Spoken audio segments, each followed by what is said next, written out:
down a little bit, but this place is hallowed ground. I mean, it's beautiful. It's an honor to be here. Your reputation precedes you as a golfer. Talk a little bit about that. Only because when I played in the Regions Celebrity the last time, we won the championship. And it was all because of Hale Irwin and Drew Brees and Coach Lebo. Jeff was a terrific player. Right. And Bub and I played in that group, and all we did was entertain. We didn't do anything to help contribute to the championship. Mm-hmm. Coach, you're playing with Barkley, and he said last night that he was going to hit at least 3 birdies. Do you think he can top that? You mean he's going to hit 3 birds in the trees or something like that? I'll tell you what, Charles, he does not want his basketball coach to be a very good golfer. And that's what he's going to get with me. So that's not going to be an issue. I love to be outside. I love the courses. I love the landscaping. I love to compete. I do. Now, I don't know if Charles is not going to play for anything, but I'm going to see if he'll compete with me a little bit. I'm not. What is his handicap other than his swing? Do you not know? Calculator time here. No, I need to find out what it is because we got to have a match. So what are you going to bet? What's going to be on the line? It doesn't matter what's on the line. It's just bragging rights. Bragging rights will be on the line. And I'm terrible, but I will play better if there's a penny on it. What's your handicap? My swing too, but I'd say I'm a 15 or 16. I don't play enough to have an established handicap right now, but I love the game, and my boys like to play. And sometimes, for fathers and sons, that's almost donors, and my kids is what gets me on the course. Our money's on you, by the way. Talk about where things stand for you and the progression at all. One of the biggest challenges has been the recruiting aspect. I can't talk to prospects. I can't talk to coaches, AAU coaches. I can't take advantage of some of the momentum of my hiring personally. And that's been a factor with a couple of prospects that don't know me well enough to actually make a decision. I mean, I got to come make a decision to play for this guy and never talk to him. Mm-hmm. It's been challenging. That doesn't mean it's been prohibitive. But there have been a couple guys I think we maybe could have, should have, if I could have had a conversation with them.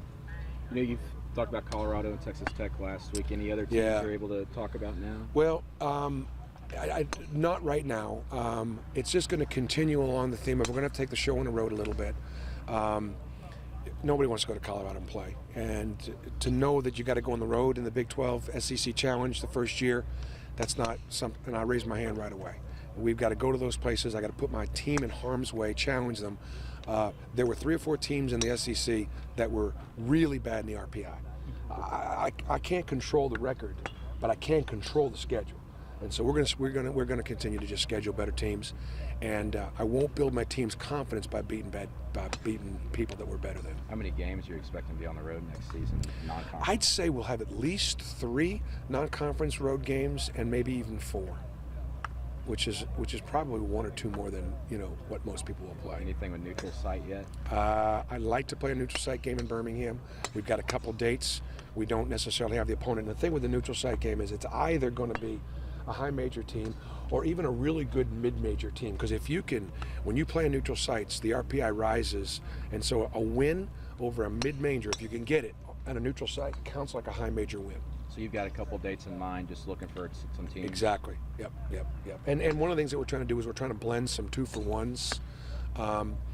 For example, Middle Tennessee. We're going to be involved in a 2-for-1 involving Middle Tennessee, but it's going to be a neutral site Birmingham, a neutral site Nashville, and then a home game at Auburn. Those are the kind of things I think you need to do in scheduling. That's a really good opponent. They're capable of beating us, home or on the road. But it's not like buy-in guarantee games. Right. Any conversation UAB about that neutral site next year? I'd love to play UAB. I think one of the things that I'm going to try to be consistent with is we're going to play home and home with the major conferences. But we're not going to play home and home. And it's not that it's not a great conference, but I'm going to stick to Conference USA, Sun Belt Conference, those conferences there. We'll play 2-for-1 situations. I'll be involved in being creative with some neutral site situations, but I won't play that conference home and home. Good enough. Thanks, Coach. Okay, thanks, guys. Good to see you. Look good.